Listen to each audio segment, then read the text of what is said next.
ஆசீர்வதிக்கிறேன். தொடர்ந்து கடந்த வாரங்கள் நாம் பார்த்து கொண்டு வந்தோம். வெற்றியுள்ள வாழ்க்கை எப்படி வாழ்வது அப்படின்னு சொல்லி நம்ம பார்த்தோம். செயின்ட் ஃபெலோஷிப் அப்படின்னு சொன்னால் பரிசுத்தவான்களின் மூலம் ஐக்கியம், அல்லேலூயா, என்பதை நாம் புரிந்து கொள்ள வேண்டும்.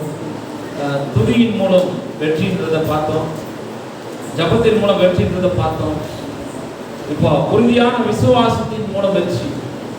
நிறைய பேர் நான் நினைக்கிறேன் அப்படின்னு சொன்னால், விசுவாசத்தின் மூலமாக நாம் எப்படி வெற்றி பெற்றுக்கொள்ள முடியும்? விசுவாசம் என்றால் என்ன? நம்பப்படுகிற உறுதியும் காணப்படாதவை நிச்சயமா இருக்கிறது. அதாவது விசுவாசமானது நம்பப்படுகிற உறுதியும் காணப்படாதவையும் நிச்சயமா இருக்கிறது.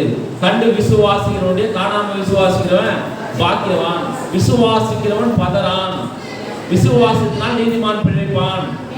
அல்லேலூயா. விசுவாசிக்கிறவனுக்கு எல்லாம் கூடும். விசுவாசம் உள்ள ஜபம் பிணியால் என்ன பண்ணும்? ரட்சிக்கும் அப்படின்னு சொல்லி நம்ம வேதத்துல பார்க்கிறோம். இந்த திருவிருந்து ஆராதனையில் நம்ம எல்லாரும் பார்த்து போகிற வசனம் என்னவென்றால், நம்ம எல்லாரும் வாசிப்போம். 1 சாமுவேல் புத்தகம் 17ஆம் அதிகாரம் 45ஆம் வசனம். அதற்கு தாவீது பெலிஸ்தரை நோக்கி, நீ பட்டயத்தோடும் ஈட்டியத்தோடும் கேடகத்தோடும் என்னிடத்தில் வருகிறாய். நானோ நீ நிந்தித்த இஸ்ரவேலுடைய ராணுவங்களின் தேவனாகிய சேனைகளுடைய கர்த்தரின் நாமத்திலே உன்னிடத்தில் வருகிறேன். உனக்கு பெரிய ஹைட் இல்லாம இருக்கலாம், உனக்கு பெரிய வெயிட் இல்லாம இருக்கலாம், உங்க கூட யாருமே இல்லாதவங்களா இருக்கலாம், நிறைய ஜனங்கள் உங்க பின்னாடி இல்லாம இருக்கலாம், நிறைய ஆட்கள் உங்க பின்னாடி இல்லாம இருக்கலாம். ஒரு கோலியாத்தை முறியடிப்பதற்காக தாவீது நிற்கும் போது அவர் யாரும் அங்கீகரிக்கவில்லை, அவர் யாரும் ஏற்றுக்கொள்ளவில்லை. சின்ன பையன் தாவீதா இருக்கிறாரு, இவர் அவ்வளவு பெரிய கோலியாத்தை என்ன பண்ண முடியும்? எல்லாம் மாம்சம் பார்க்கல, எல்லாம் மாம்சத்துல பார்க்கறாங்க. ஆனா தாவீது சொல்றாரு, அவன் விருத்த சாதனம் பண்ணப்படவில்லை, நான் விருத்த சாதனம் பண்ணப்பட்டவன், எனக்கும் அவனுக்கும் வித்தியாசங்கள் உண்டையா, ஆகையினால் நான் கர்த்தரின் நாமத்தினால் நான் அவனை முறியடிப்பேன் அப்படின்னு சொல்றாரு. உங்களுக்கு இருக்கிற ஒரே ஒரு ஆயுதம், உங்களுக்கு இருக்கிற ஒரே ஒரு போர்வால், உங்களுக்கு இருக்கிற ஒரே ஒரு பலன், உங்களுக்கு இருக்கிற ஒரே ஒரு காரிய நம்பிக்கை, விசுவாசம் என்னவென்றால், ஞானஸ்தானம் எடுத்துவேன். ஒரு ஜாதிகள் ஞானஸ்தானம் எடுக்காதவங்க அவன் என்னோட கூட மோத முடியாது, அவன் என்னோட கூட என்ன பண்ண முடியாது, செயல்படுத்த முடியாது. என்னை ஓரம் கட்ட பார்த்தாலும் ஒதுக்க பார்த்தாலும் நான் தான் மையம் என்பதை தீர்மானித்தார் தாவீது. அவன் அண்ணன்களால் ஓரம் கட்டப்பட்டார், பெலிஸ்தரால் ஒதுக்கப்பட்டார். அங்க இருந்து ஜனங்களெல்லாம் உன்னால முடியுமான்னு சொல்லி கேட்டாங்க. அப்பதான் அவர் சொல்றாரு, நான் என்ன ஓரம் கட்ட பாக்குறீங்க, என்ன ஒதுக்க பாக்குறீங்க, ஒரு முறை சிங்கமும் ஒரு முறை கரடியும் என்னுடைய ஆட்டை விழுங்குவதற்காக வந்தது. அந்த நேரத்தில் அதனுடைய சிங்கத்தின் வாயையும் கரடியின் வாயையும் கிழித்து போட்டேன் என்று அவ எனக்கு மாத்திரம் தெரியும். என்னுடைய பவர் எனக்கு மட்டும் தான் தெரியும், என்னுடைய வல்லமை எனக்கு மட்டும் தான் தெரியும். அதை உணர்ந்தவர்களுக்கு தெரியும். நான் தானே காட்டில் ஆடுகளை மேய்த்து கொண்டு இருக்கிறேன், அந்த எக்ஸ்பீரியன்ஸ் எனக்கு மட்டும் தானே தெரியும். நான் யாரை கிழித்தேன், யாரை தொங்க விட்டேன் எனக்கு தான் தெரியும் அப்படின்னு சொல்லி தாவீது என்ன பண்றாரு சொல்றாரு. அப்போ ஒரு சில நேரங்கள்ல நம்மை பற்றி நாம் தான் தெரிந்து கொள்ள வேண்டும். மற்றவருக்கு என்ன தெரியும்? மற்றவருக்கு ஒன்றே தெரியாது ஐயா. உன் ஜப வாழ்க்கையும் உன் விருத்த சாதனமும் உன்னுடைய ஞானஸ்தானமோ உன்னுடைய நம்பிக்கையும் விசுவாசமும் பெரியது. ஐயோ விசுவாசம் இருக்கும்போது அநேகர் வந்து உனக்கு விசுவாசத்தை கெடுப்பாங்க, உபவாசம் இருக்கும்போது உபவாசத்தை அநேகர் கெடுப்பாங்க. நீ நம்பிக்கையா இருக்கும்போது நம்பிக்கையை உடைக்கிறதுக்கு நிறைய பேர் வருவாங்க. ஆனா உன்னை பத்தி உனக்கு மட்டும் தான் தெரியும். உன்னை பத்தி உனக்கு மட்டும் தான் தெரியணும் அப்படின்னு சொல்லி உலகத்துல நிறைய பேர் சொல்றாங்க. என்னை பத்தி எனக்கே தெரியாது அப்படின்னு சொல்லி அப்ப ஃபெயிலியர் அர்த்தம். அப்ப வெற்றி வராது அவன் வாழ்க்கையில. அல்லேலூயா. என்னை பத்தி எனக்கே தெரியாது, சண்டையில சொல்றேன் நான் என்ன பண்ணணும்னு எனக்கே தெரியாது அப்படின்னு சொல்லி நிறைய பேர் சொல்றதை நம்ம கேள்விப்பட்டிருக்கோம். நான் சொல்றேன், உங்களுக்கு நீங்கள் என்ன செய்வீர்கள் என்பதை உங்களுக்கு கண்டிப்பா தெரிய வேண்டும். அப்பதான் நீங்க வெற்றி உள்ள வாழ்க்கையை வாழ முடியும். அல்லேலூயா. அப்ப தாவீது அந்த இடத்துல நிற்கும் போது கோலியாத்தை என்ன பண்றாரு? முறியடிப்பதற்காக நிற்கிறார். தைரியத்தோட, விசுவாசத்தோட, நம்பிக்கையோட. கோலியாத்துக்கிட்ட ஆயுதங்கள் இருக்கிறது, கவசங்கள் இருக்கிறது, பின்னாடி மக்கள் பலம் இருக்கிறது, செல்வாக்கு இருக்கிறது, உயர்ந்த வசதிகள் இருக்கிறது, ஹைட்டான நல்ல தாட்டியான பெரிய ஆளா இருக்கிறார், உயர்ந்தவரா இருக்கிறாரு. தாவீது சிவந்த முகமும் அழகான ரூபம் உடையவராக பிஞ்சு குழந்தை போல பிஞ்சு வாலிபனாக என்ன பண்றாரு நிற்கிறார். கையில தடி இருக்குது, கையில தடி இருக்குது. கோலியாத் கேட்கிறாரு, அதனால நாயாடா என்னை அடிப்பதற்காக தடி எடுத்து வாரி அப்படின்னு சொல்லி தாவீது கேட்கிறாரு. அவர்கிட்ட இருந்து உடனே வந்தான் ஒரு தடியும் கவனை கல்லும் முண்டி கோலம் முடிச்சு அவருக்கு இருந்தது. 5 கூழாங்கற்களை ஆற்றங்கரையில் பொறுக்கி பாக்கெட்ல போட்டு தான் விட்டாரு. வந்து நிற்கிறார். விளையாடிதான் கோலியாத் வீழ்த்தப்படுகிறார், தாவீது வெற்றி பெறுகிறார். அந்த அவனுடைய பட்டயத்தை எடுத்து அவனையே வெட்டி போடுகிறார். அல்லேலூயா. நீ எத்து போனா பட்டயம் எடுத்து போனா அவன் கேஸ் ஆகும், எதிரிகிட்டே இருக்கும் பட்டயம். அல்லேலூயா, அல்லேலூயா. உங்களுடைய நன்மையான காத்துட்டு பிள்ளைங்கள நம்ம எடுக்க வேண்டியது இந்த கோலை, நம்ம எடுக்க வேண்டியது ஆண்டவருடைய வார்த்தைகளை நம்ம எடுத்துக்கொண்டு புறப்பட்டு செல்லும் போது நமக்கு விரோதமாக நிற்பவன் யார்? நம்ம சேஃப்டிக்காகவும் 10 பேரை போட்டு சுத்த வேண்டிய அவசியம் இல்லை.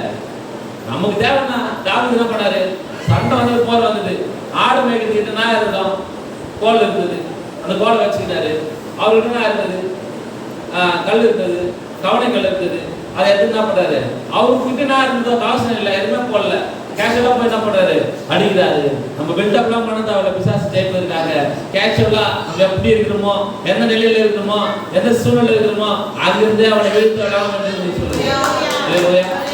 அல்லேலூயா. அதுக்காக போயிட்டு பெரிய பெரிய இடங்களுக்கு போனாதான் பிசாசை வீழ்த்த முடியும், பெரிய பெரிய ராஜ்யங்களுக்கு போனாதான் பிசாசை வீழ்த்த முடியும், பெரிய பெரிய போதர்கள் எடுத்து போனாதான் பிசாசை ஜெயிக்க முடியும். இவர் ஜெபம் பண்ணாதான் நடக்கும், அவர் ஜெபம் பண்ணாதான் நடக்கும், புண்ணிய ஸ்தலத்துல தான் நடக்கும், அங்கதான் நடக்கும், இங்கதான் நடக்கலாம் கிடையாது. அல்லேலூயா. உன் விசுவாசத்தின் மூலம் உன் வெற்றியை கடலிடுகிற தேவன் உன்னோடு கூட இருக்குது, உன்னோடு கூட இருக்குது. நான் செய்யும் காரியம் பயங்கரமா இருக்குன்னு சொல்லி. அல்லேலூயா. அதனால அன்பான கர்த்தருடைய பிள்ளைகளே, உன் வெற்றியை தடுப்பதற்காக சில மாதுக்கள் வரும், மதுக்கள் வரும், சாதுக்கள் வரும், சிற்றின்ப பிரியர்கள் வருவாங்க, போஜன பிரியர் வருவாங்க, தரித்திரம் உள்ள வருவான், பதவி ஆசையும் வருவான், பண ஆசையும் வருவான், உன்னை வஞ்சிப்பான், உன்னை பார்த்து புகழ்வான். வா நீ எல்லாம் வந்து நினைச்சியா உனக்கு பெருசா பண்ணுவாங்க, உனக்கு பெருசா உயர்த்துருவாங்க அப்படிலாம் சொல்லுவான். இதெல்லாம் வஞ்சிக்கிற பேச்சு, இதெல்லாம் வஞ்சிக்கிற நடவடிக்கைகள். அதனால யார் உன்னை எந்த சூழ்நிலையில எப்படிலாம் நடத்துறாங்க என்பதை நீங்கள் புரிந்து கொள்ள வேண்டும். அல்லேலூயா. 1 யோவான் 5ஆம் அதிகாரம் 4ஆம் வசனம். தேவனால் பிறப்பதெல்லாம் உலகத்தை ஜெயிக்கும், நம்முடைய விசுவாசமே உலகத்தை ஜெயிக்கிற ஜெயம். தேவனால் பிறப்பதெல்லாம் உலகத்தை ஜெயிக்கும், நம்முடைய விசுவாசமே உலகத்தை ஜெயிக்கிற ஜெயமா இருக்கும். அல்லேலூயா. தேவனால் பிறப்பதெல்லாம் என்ன பண்ணும், உலகத்தை ஜெயிக்க ஆரம்பிக்கும். நம்முடைய விசுவாசமே உலகத்தை ஜெயிக்கிற ஜெயமா என்ன பண்ணுகிறது இருக்கிறது. அல்லேலூயா. அப்போ நாம் எல்லாரும் யாரால் பிறந்தவர்கள் அப்படின்னு சொன்னா தேவனால் பிறந்தவர்கள். அல்லேலூயா. நம்ம எல்லாரும் யாரால் பிறந்தவங்க, தேவனால் பிறந்தவர்கள் என்பதை நீங்கள் புரிந்து கொள்ள வேண்டும். நான் என்ன சொல்றேன் அப்படின்னு சொன்னா, நான் இருக்கும்போதே என்னை பயன்படுத்திக் கொள்வேன். உங்களால ஜெபிக்க முடியல அப்படின்னு சொன்னா உங்களுக்காக சப்போர்ட் பண்றதை நான் இருக்கிறேன். உங்க தனிப்பட்ட வாழ்க்கையிலும் சரி, உங்கள் கவலைகளின் நேரத்திலும் சரி, உங்கள் கண்ணீரின் நேரத்திலும் சரி, நீங்க என்ன பண்ணக்கூடாது, என்னை எதிரியா பார்க்கக்கூடாது, என்னை தூரமானவனா பார்க்கக்கூடாது. எல்லாருக்கும் நான் பொதுவானவன், அனைவருக்கும் நான் சமமானவன் என்பதை நீங்க புரிந்து கொள்ள வேண்டும். நான் சொல்றேன், நான் கூட இல்லைன்னா நீங்க என்ன பண்ணுவீங்க அப்படின்னு நினைச்சுக்கிறேன். நான் என்ன நினைக்கிறேன், நிறைய போதர்கள் வருவாங்க, நிறைய போதர்கள் வருவாங்க, நிறைய ஊழியர்கள் வருவாங்க, நிறைய பிஷப்லாம் வருவாங்க, நிறைய பேர் உங்களாக ஜெபம் பண்ணுவாங்க, நடக்கும், பிரசங்கம் பண்ணதுல ஆள் இருக்கும், சபைலாம் நடக்கும். ஆனா உங்களை வழி நடத்த, உங்களை உருவாக்க, உங்களை போஷிக்க, உங்களை உயர்த்த, உங்க மேல உண்மையான அன்பு வைக்க, உங்களுக்காக களத்துல இறங்கி நிற்க கர்த்தர் நடந்துட்டு மறந்துட்டாரு. களம் என்பது சாதாரணமானது இல்லை. களத்தில் ஒரு மனிதன் நிற்பானால் அவன் சாதாரண ஆளா இருக்க மாட்டான், அவன் பலவானா இருப்பான். சாதாரண ஆளை கொண்டு வந்து களத்தில் கர்த்தர் நிற்க வைக்க மாட்டார். அவனுக்கு எல்லா விஷயமும் தெரியும், அதனால தான் அவன் களத்தில் இருப்பான். அல்லேலூயா. எத்தனையோ சோர்வுகள், எத்தனையோ பலவீனங்கள், எத்தனையோ காரியங்கள் வந்தது, ஆனாலும் கர்த்தர் நிலை நிறுத்திருக்கார். அப்படி இல்லைன்னா அவனை செக் பண்ணி பாருங்க. அன்பான கர்த்தர் பிள்ளைங்க, ஒரு 2 வாரம் நீங்க தனிமையா இருந்து பாருங்க.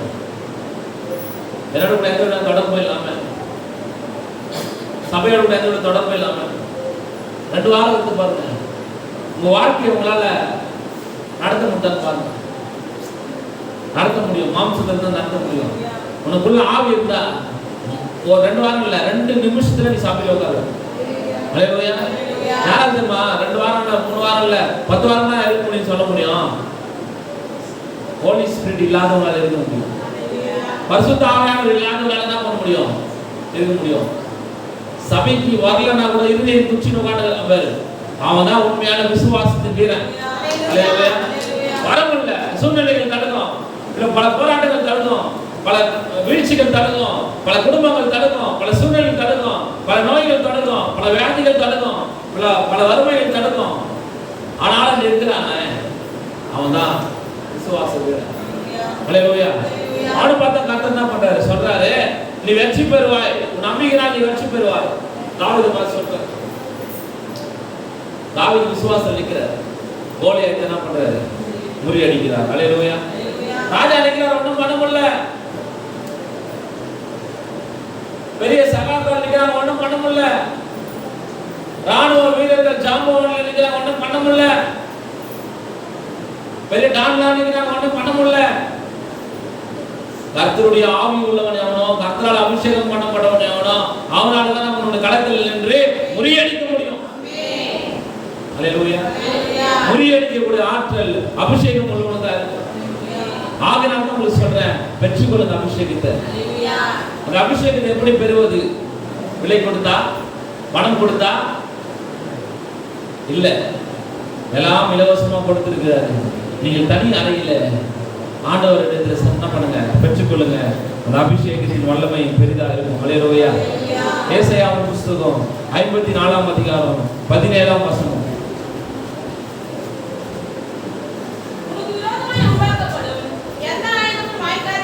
உனக்கு விரோதமாய் உருவாக்கப்படும் எந்த ஆயுதமும் வாய்க்காதே போகும். அல்லேலூயா. உனக்கு விரோதமாக உருவாக்கப்படும் எந்த ஆயுதமா இருந்தாலும் சரி, வாய்க்காது போகும். ஆயுதத்தை பயன்படுத்துவது நீதான். அல்லேலூயா. எக்ஸாம்பிளுக்கு கோலியாத்தின் ஆயுதம் விழுந்து கிடக்கிறது, அதை பயன்படுத்துறது யாருதான்? தாவீது. அல்லேலூயா. அப்படியே கர்த்தர் இன்னைக்கு என்ன பண்ண போறாரு, எதிரிகளின் ஆயுதங்களை உங்களை பயன்படுத்த முடியாது, உங்களை பெருக செய்ய போகிறார், வளர செய்ய போகிறார், உங்களை உயர்த்த போகிறார், உங்களை கனப்படுத்த போகிறார், உங்களுக்கான அதிகாரங்கள் அத்தனையும் கொடுக்க போகிறார். அல்லேலூயா. நிறைய பேர் அசட்டை பண்ணலாம், திருவிருந்து ஆராதனை எல்லாத்தையும். நான் உங்களுக்கு சொல்றேன், இதுல ஒரு மகிமை இருக்குது. இதை பெற்றுக்கொள்றவங்களா எப்படி பண்ணதுல இருப்பான் அப்படின்னு சொன்னாங்க. ராஜ்யத்துக்குரிய பிள்ளைங்களா, இது பெற்று கொள்ளாதவங்கன்னா தேவனுடைய ராஜ்யத்துக்குள்ள வர முடியாது. தேவனுடைய ராஜ்யத்தின் வழியில நடக்கணும் அப்படின்னு சொன்னா விசுவாசம் கண்டிப்பான பண்ணணும், வரணும் அப்படின்னு சொல்லி என்ன பண்றாரு, தேவன் சொல்லிக்கிறார். அல்லேலூயா. இந்த விசுவாசம் என்பது பெய்த்து குறிக்குது. பெய்த்து என்றால் விசுவாசம். அதை நம்ம என்ன பண்ணோம், எப்படி நம்முடைய வாழ்க்கையில நம்ம எப்படி எல்லாத்தையும் உரிமையாக்கி கொள்றோமோ அது போல. இதை எபேசியர் 6ஆம் அதிகாரம் 16ஆம் வசனம்.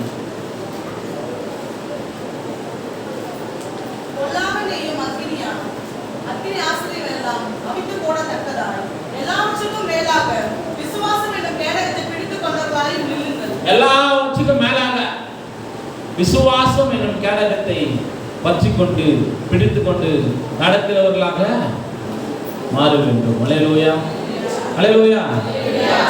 இந்த காரியங்களை நான் சொல்ல விரும்புகிறேன். அன்பான கர்த்தருடைய பிள்ளைகளே, இந்த கௌரி அம்மா வந்து எனக்கு சொன்னாங்க, ஐயா வீடு கடையில் கொடுக்குறாங்க. எனக்கு விருப்பமே இல்லை. வீடு யாரு கட்டி கொடுக்க போற? மகன் மறிச்சு போயிட்டான், இனிமேல் இருக்கிற வீட்டுல இருந்து போக வேண்டியது, எதுக்கு வீடு அப்படின்னு. இல்லை எனக்கு கட்டுறதுக்கு ஐடியா இல்லை. ஒரு வார்த்தை உங்களை கேட்குறேன், நீங்கள் என்ன சொல்கிறீங்க? அப்போ ஊராட்சி மன்ற தலைவர் தான் போய் கண்டிப்பாக கட்டி ஆகணுமா அப்படின்னு சொல்லியிருக்கோம். இதோட அவங்க தலைவர் ஜெயிச்ச உடனே முதல் வந்த வீடு அவங்களுக்கு தான் வந்தது, ஒரே மாதிரி தான் வந்தது. அது கட்டுமா பார்த்துக்கலாம், அதெல்லாம் ஒன்றும் பிரச்சனை இல்லை அப்படின்னு சொல்லிக்கிறாரு. அவங்க வந்து போன ஞாயிற்றுக்கிழமை என்கிட்ட சொன்னாங்க, ஐயா நான் உங்களுக்கு வீடு கட்ட போகிறேன் ஐயா, வந்து ஜவம் பண்ணது புதுதாமா அப்படின்னு சொன்னாங்க. சரிம்மா நான் வரமா அப்படின்னு எதுவும் கேட்டுக்கல. அந்த வீடு கட்டுற இடத்துல நான் ஜவம் பண்ணும்போது ஆவியானவர் பேசுனேன், ஐயா உனக்கு அவங்க என்ன பண்ண கடைசி காலம், ஆனா அவங்க என்னை ஏத்துக்கிறாங்களா, இந்த பூமியிலே ஆசீர்வாதம் வாங்கணும், பரலோகத்திலே ஆசீர்வாதம் வாங்கணும். அவ்வளோ ஒழுகுற வீட்டில் அங்கே போனோம்னா சொன்னாங்க, ஐயா வீடு ஒழுகுது ஐயா, இந்த வீட்டில் என்னால் இருக்க முடியாது, அதில் தான் வேற ரூம் போடுறேன். அப்புறம் ஆண்டவர் என்ன சொன்னார், அந்த வீட்டில் அவங்க வாழ்நாட்கள்லாம் அவங்க மறிக்கும் பரியாதமும் ஜவம் பண்ணியே என்ன பண்ணுவாங்க, அந்த வீட்டில் இருப்பாங்க. ஜவம் பண்ணுறதுக்காக இருக்குது. அல்லேலூயா. கர்த்தர் சொன்னார் அந்த இடத்துல, ஆவியினால் அன்பான கர்த்தர் பிள்ளைங்க சொத்து சேர்த்து வைப்பதற்காக கர்த்தர் சொல்லல. என்னுடைய விருப்பம் இல்லை, அவங்க விருப்பம் இல்லை, ஆனால் கர்த்தர் விருப்பம் நிறைவேறும். கர்த்தர் சொன்னா நடக்கும். அப்போ உன் நினைவுகள் என் நினைவுகள் அல்ல. நான் சொன்ன நடக்காம போலாங்க, நான் சாதாரண மனுஷங்க. ஆனா மறுபடியும் எனக்கு தான் சொல்லுவாரு, நீ தேவ மனுஷன் தான் சொல்லு அப்படின்னு சொல்லுவாரு. அல்லேலூயா. அதே இசைக்கு தாங்க ஒரு வாட்டி சொன்னார் நடக்கலைங்க, ஒரு வாட்டி சொன்னாருங்க. அதே இசைக்கு அவர் கொண்டு என்ன பண்றாரு, ரெண்டாவது வாட்டி என்ன பண்றாரு, திருக்கதர்சனம் சொல்ல வருது. அந்த இசைக்கு அவர். அல்லேலூயா. அப்போ நீங்க எப்படி பண்றவங்களா இருக்கணும் அப்படின்னு சொன்னா நம்ம வசனம் சொல்றது வாசிங்க. எபேசியர் 6 பொல்லாதனையும் அக்கினி ஆசிரியங்களெல்லாம் அவிழ்த்து போடத்தக்கதா எல்லாவற்றுக்கும் மேலாக விசுவாசமுள்ள கேடகத்தை பொல்லாத அவயவங்களை என்ன பண்ணோம், அவிழ்த்து போட வேண்டும். அல்லேலூயா. எல்லாவற்றுக்கும் மேலாக விசுவாசம் என்னும் கேடகத்தை பிடித்து கொண்டவர்களாகவும் நில்லுங்கள் என்று வேதம் கூறுகிறது. அல்லேலூயா. அல்லேலூயா. இப்போ நாம் பார்த்து கொண்டிருப்பது உறுதியான விசுவாசத்தின் மூலம் வெற்றியை நம்ம பார்த்து கொண்டிருக்கிறோம். அல்லேலூயா. இப்போ இரண்டாவது நம்ம என்ன பண்ண போறோம், பார்க்க போறோம் பரிசுத்தவான்களின் ஐக்கியத்தின் மூலம் வெற்றி. அல்லேலூயா. பரிசுத்தவான்களின் ஐக்கியத்தின் மூலம் வெற்றி அப்படின்னு சொல்லி என்ன பண்றாரு சொல்றாரு. நீதிமொழிகள் 24ஆம் அதிகாரம் 6ஆம் வசனம். நல்ல யோசனை செய்து யுத்தம் பண்ணு, ஆலோசனைக்காரர் அநேகரால் ஜெயம் கிடைக்கும். அல்லேலூயா. நம்ம நல்ல யோசனை செய்து யுத்தம் பண்ணதுல மாறணும். நம்ம நல்ல யோசனை பண்றது இல்லையே, யாருக்கு வந்து ஆலோசனை கேட்கறது இல்லையே, முடிவு நம்ம எடுத்துக்கிறோமே. நம்ம என்ன நினைக்கிறோம் அப்படின்னு சொன்னா, எனக்கு இவ்வளவு வயசு ஆயிடுச்சு, எனக்கு இவ்வளவு அனுபவம் இருக்குது, எனக்கு இவ்வளவு எக்ஸ்பீரியன்ஸ் இருக்குது, என்னால நானே முடிவு எடுத்துக் கொள்ள முடியும் அப்படின்னு சொல்லிட்டு நினைக்கிறீங்க. ஆனா பைபிள் சொல்லுகிறது, நல்ல யோசனை செய்து யுத்தம் பண்ணு, ஆலோசனைக்காரர் அநேகரால் ஜெயம் கிடைக்கும். அல்லேலூயா. அப்போ நாம் எப்படிப்பட்டவர்களா மாற வேண்டும் என்றால், நல்ல யோசனை செய்து யுத்தம் பண்ணுகிறவர்களா மாற வேண்டும். அல்லேலூயா. நமக்கு எல்லாம் தெரியும் நினைக்கக்கூடாது, நல்ல யோசனை செய்ய வேண்டும். அப்பதான் யுத்தத்தை என்ன பண்ண முடியும், வெற்றியா முடிக்க முடியும். 1 கொரிந்தியர் புத்தகம் 12ஆம் அதிகாரம் 26ஆம் வசனம்.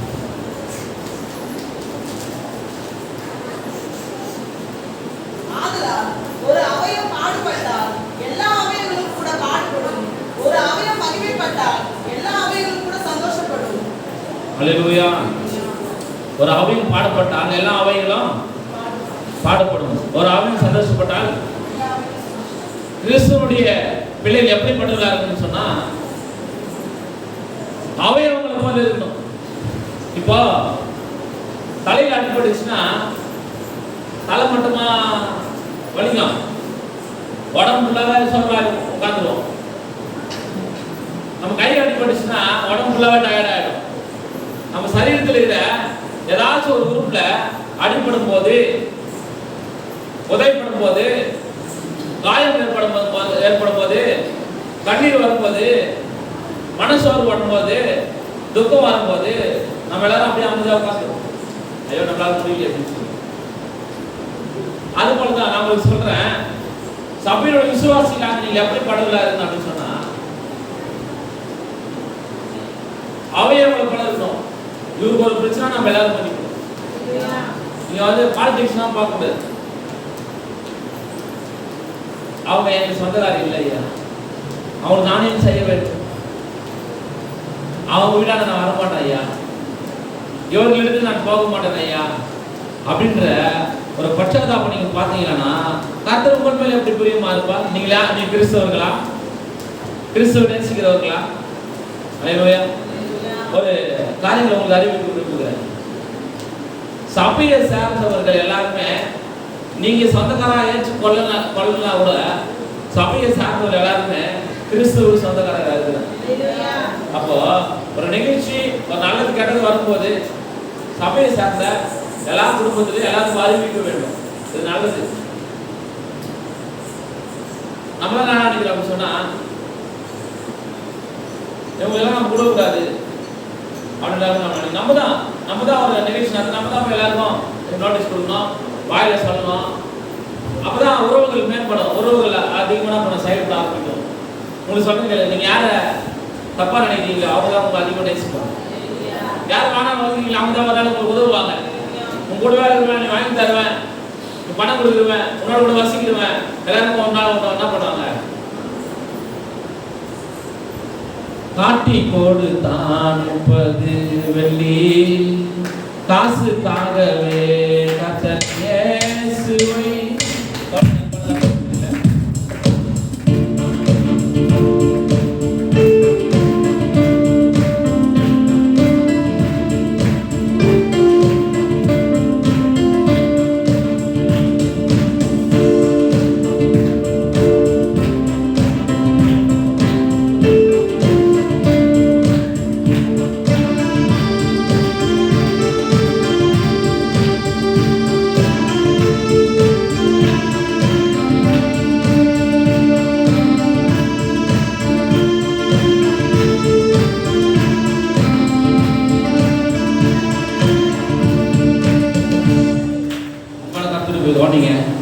காட்டி கொடுத்தான் 30 வெள்ளி காசுக்காக.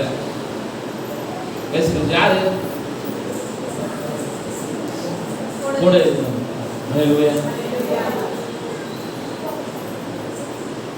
வித்து போட்டான் 20 வெள்ளி காசுக்காக. யாரு? சொந்த சகோதரர் யோசேப் என்ன பண்ணாங்க? 20 வெள்ளி காசுக்காக என்ன பண்ணாங்க? விற்று போட்டார்கள். அல்லேலூயா. மறுதளித்தான். யாரு? பேதுரு. விட்டு ஓடி போனார்கள். யாரு? சீசர். அதனால வெளியில இருக்கிற மக்களால எனக்கு பாதிப்பு இல்ல, இந்த ஊழியத்துக்கு பாதிப்பு இல்ல, உள்ள இருக்க நம்மால தான் பாதிப்பு. அல்லேலூயா. ஏன் அப்படி என்றால் அது இயல்புதானே, அது மறுக்க முடியாது, எதுவும் பண்ண முடியாது. ஏன்னா உள்ள இருந்து ரிப்போர்ட் கொடுக்க முடியும், வெளியிடான்னு தெரியாது. அப்படி நான் சொல்லுறேன், விட்டு போடாதீங்க சபையை. சபைனா இதை கிரகம் பண்றதுக்கு நான் பேச வரல. சபையினுடைய ஆக்டிவிட்டிஸ், சபையினுடைய நிகழ்ச்சிகள், சபையினுடைய காரியங்கள், சபையினுடைய சம்பவங்களை வெளியில போய் என்ன பண்ண வேண்டாம், விற்று விட வேண்டாம், காட்டி கொடுக்க வேண்டாம் அப்படின்னு சொல்லுவோம். ஏன்னா உள்ள இருக்கிறவங்க என்ன பண்ணாங்க, அநேக காரியங்கள் இயேசுவோட கூட பயணித்தவர்கள் தான் எல்லாத்தையும் சேர்த்தாங்க. தூரமாக இருக்கணும் பிரச்சனை இல்லை, பாட்டு அவங்க என்ன பண்ணிட்டாங்க, எப்பயும் போல எடுத்துட்டு போயிட்டாங்க. அதனால அந்த காரியங்களை நீங்கள் புரிந்து பண்ணீங்கன்னா உங்களுக்கு தெரியும். நம்மளோட கூட இருந்தவங்க, நம்மளோட கூட இருக்கிறவங்க, நம்மளோட கூட செயல்படுறவங்க இதெல்லாம் நடக்கும்னு சொல்றேன். யாரும் நம்மளுக்கு என்ன பண்ணல, துரோகம் பண்ணல. இது வரைக்கும் அந்த மோவர் நல்லதான் செஞ்சிருக்கிறீங்க, நல்லதான் செய்து வரீங்க. இது வரைக்கும் கடைசி டைம்ல எல்லாம் நடக்கும் அப்படின்னு சொல்றேன். அல்லேலூயா. அப்புறம் இதெல்லாம் நடக்க முன்னாடியே சொல்லியிருந்தா நான் பார்த்துருப்பேன், செஞ்சிருப்பேன். ஆஃபர் வரும், நிறைய ஆஃபர்லாம் கிடைக்கும் உங்களுக்கு. எப்படி கிடைக்கும் நீ நினைப்பேன், நம்ம பெரிய அந்த ஆஃபர் கிடைக்குது அப்படின்னு சொல்லிட்டு. ஆஃபர் எப்படி கிடைக்கும் அப்படின்னு சொன்னா, பிசாசு உன்னை கிடைக்கும், ஊழியத்துக்கு கிடைக்கும். அல்லேலூயா. அவனுடைய ஒரே இதுல 2 என்ன பண்றான், கல் அடிக்கிறான் பாருங்க. ஒண்ணு நீ காட்டி விட்டேன்னா உன் வாழ்க்கை பாதிக்கப்படும், நீ பரலோகத்தை பிரவேசிக்க முடியாது. ஏன்னா நீ கர்த்தருக்கு உண்மையா இல்லைல்ல.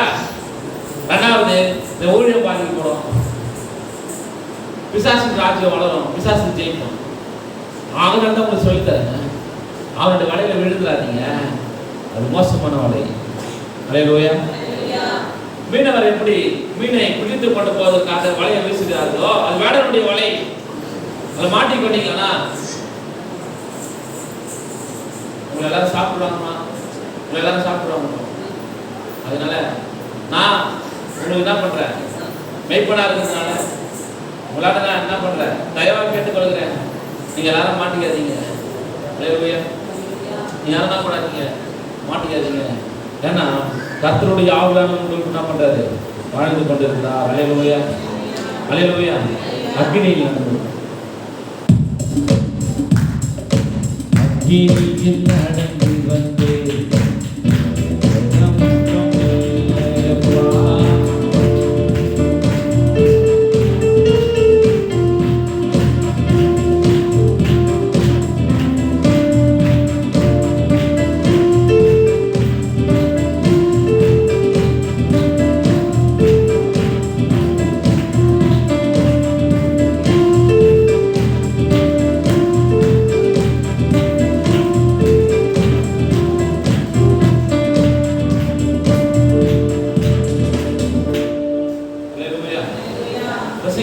வந்து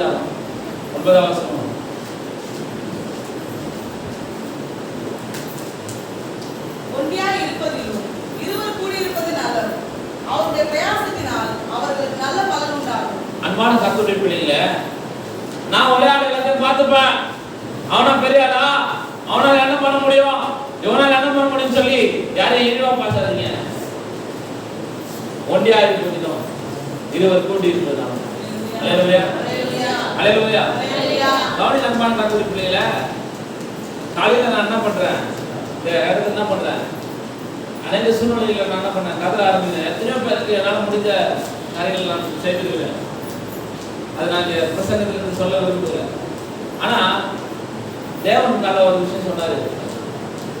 இப்போ மாம்ச சம்பந்தப்பட்டவர்கள் நீ அதுக்காக உழைச்சவங்க அவங்க அது உழைக்க மாட்டாங்க. புதுசா உனக்காக செய்வதற்காக நான் எல்லாவற்றையும் உருவாக்குவேன். அல்லேலூயா. நிறைய பேர் என்ன சொல்றாங்க அப்படின்னு சொன்னா, எனக்கு அண்ணன் தம்பி தான் உதவுவாங்க, அக்கா தங்காச்சி தான் உதவுவாங்க அப்படின்னு சொல்லிட்டு நிறைய பேர் சொல்லுவாங்க. நான் சொல்றேன், எல்லாரும் இருந்தோம், நம்ம எல்லாரும் உங்களை மட்டும் நான் மட்டும் சொல்லிக்கல, நீங்க எல்லாம் தனியாக தான் நிற்கிறீங்க. அல்லேலூயா. ஆமென் சொல்றீங்களா? இல்லையா? எல்லாம் உங்களுக்கு உதவுறாங்களா? அல்லேலூயா. நாசியில் சுவாசம் உள்ள மனிதன் சொல்லுவதை நம்புவது என்ன பண்ணுங்க, விட்டு விடு. அல்லேலூயா. இந்த நாசியில சுவாசம் உள்ள மனிதன்லாம் மறந்துடணும். மாம்ச ரீதியான உலக ரீதியான உறவுகளாக சும்மா தாங்க. ஆனா உண்மையான ஒரு ஆண்டவர் உங்களுக்கு கொடுக்குறாரு பார்த்தீங்களா, அதுதான் உண்மை. இந்த உறவுலாம் என்னைக்குமே என்ன பண்ணாது, அழியாதுங்க. இந்த உறவு எப்போதும் உங்களோட என்ன பண்ணும், இருக்கும் என்று உங்களுக்கு நான் சொல்லுகிறேன். அல்லேலூயா. எப்படி நான் பார்த்தேன் அப்படின்னு சொன்னா, எத்தனையோ கஷ்டமான சூழ்நிலை இந்த ஊழியத்தின் பாதையில, எத்தனையோ கடினமான போராட்டங்கள், எத்தனையோ கடைசி நிமிடத்தில் என்ன பண்ண போராட்டங்கள் வருது, பிரச்சனைகள் வருது, பணத்தாவில் வருது, சோர்வுகள் வருது, பலவீனங்கள் வருது. அப்போ பிரீசாமாவை பார்க்கறதுக்காக ஊர்ல இருந்து எங்க அக்கா வரும்போது பிரீசாத்தியா என்ன பண்ணல, 100 ரூபாய்க்கு மேல அது கொடுத்துட்டே இருக்குது. அது கூட கொடுத்துதான் ஞாபகம் இல்லை. எல்லாம் அந்த பேக்குல வந்து 2 கேக் வாங்கிட்டு. ஆனா நான் ஜெபம் பண்ணுகிறேன், ஞாயிற்றுக்கிழமை தேவை ஆராதனை இருக்கோம். இந்த சரசம்மா வந்தாங்க, என்கிட்ட ஒரு 5000 பணம் கொடுத்தாங்க. நான் வாங்கி பாக்கெட் வச்சுக்கேன், ஊழியத்தில் எல்லாம் செலவு பண்ணலாம் அப்படின்னு சொல்லி. அதை கூப்பிட்டு ஊழியத்துக்கு இல்லையா, நான் விசா காத்துக்கிறேன், விசா தான் ஒன்று வாங்கி கொடுக்கணும். அப்போதான் என் கண்ணில் இருந்து தான் போச்சு கதி வந்து. அந்த எவ்வளோ எனக்கு தயவு செஞ்சீங்க, இது வரைக்கும் நான் எதுவுமே வாங்கி கொடுக்கல, வாங்கி அந்த மகள் நிமிடம் எனக்கு உணர்ந்து செய்றீங்கப்பா அப்படின்னு நான் தான் என்ன பண்ணேன், உணர ஆரம்பிச்சு. எத்தனையோ சூழ்நிலை பணம் கொடுக்கறதுனால அவங்க கொடுத்துட்டாங்கன்னு நான் சொல்லல. கர்த்தர் எப்படி அவங்க கொடுக்கல, கர்த்தர் தான் என்ன பண்ணார், கொடுக்க வைக்கிறார், கொடுக்க சொன்னார். அல்லேலூயா. எத்தனையோ சூழ்நிலை, எத்தனையோ அவங்க ஒன்றும் ரொம்ப பணக்காரலாம் கிடையாது. அவங்க கடன் வாங்கி கொடுத்தான்னு சொல்லிட்டு கேட்கும் போது கடன் வாங்கி கொடுத்தான், லோன் வாங்கி கொடுத்தான். அப்போ கொடுத்தாங்கன்றதுக்காக நான் உயர்த்திலாம் என்ன பண்ணிட்டேன், அவங்க பேசல. அந்த சூழ்நிலை வழியாக கடந்து போகும்போது சரியான தேவை அன்னைக்கு அவங்க குழந்தைக்கு. அப்போ அந்த தேவையை வந்து அந்த தேவை என்ன பண்றது, கண்டு சந்திக்காருன்னு சொன்னா உங்களுக்கான தேவைகளை சந்திப்பார், காத்திருக்க இல்லையா? அதான் நினைச்சேன், உலகத்துல உறவுகள் எல்லாம் நம்ம ஃபார்மாலிட்டிஸ்க்காக தான் விசிட் பண்ணிட்டு போறாங்க, ஃபார்மாலிட்டிஸ் தான் வந்து பார்த்துட்டு போறாங்க, ஃபார்மாலிட்டி தான் நம்ம என்ன பண்றாங்க வந்து செக் பண்றாங்க. ஆனா நம்ம சொல்லிட்டுமே அப்படின்றதுக்காக தான் வராங்க. ஆனா நம்ம நேசிக்கக்கூடிய உண்மையான உறவுகள் இங்க இருக்குது. அல்லேலூயா. இப்போ என்ன எல்லாரும் என்ன சொல்றாங்க அப்படின்னு சொன்னா, இது மோவூர் அப்படின்னு சொல்றாங்க. நம்ம ஊர்ல இருந்து காலையில இருந்து எல்லாம் எனக்கு ரொம்ப மகிழ்ச்சி. ஏன் அப்படின்னு சொன்னா, உங்களோட நான் பயணிக்கிறேன்ல, நான் எப்பவுமே இங்கதான் இருக்கிறதுனால என்ன என்ன பண்றாங்க, பரவாயில்ல தெய்வீக ஊழியத்தில் இருக்கிறதுனால எல்லாருமே நான் ஊருக்கு தான் என்ன பண்றாங்க சொல்றாங்க. அதுவே மிகப்பெரிய எனக்கு ஒரு எப்படி சொல்றது, ஒரு மகிழ்ச்சி. அல்லேலூயா. ஒரு ஆசீர்வாதங்கள், ஒரு ஒரு பெருமை. அல்லேலூயா. பெருமை இருக்கக்கூடாது ஆண்டவருக்கு சமூகத்தில், ஆனாலும் பெருமை. ஏன்னா என்னுடைய சகோதரர்கள், என்னுடைய சகோதரிகள் நீங்களா இருக்கும்போது இந்த உலகத்துல என்ன பண்ண முடியும்? அல்லேலூயா.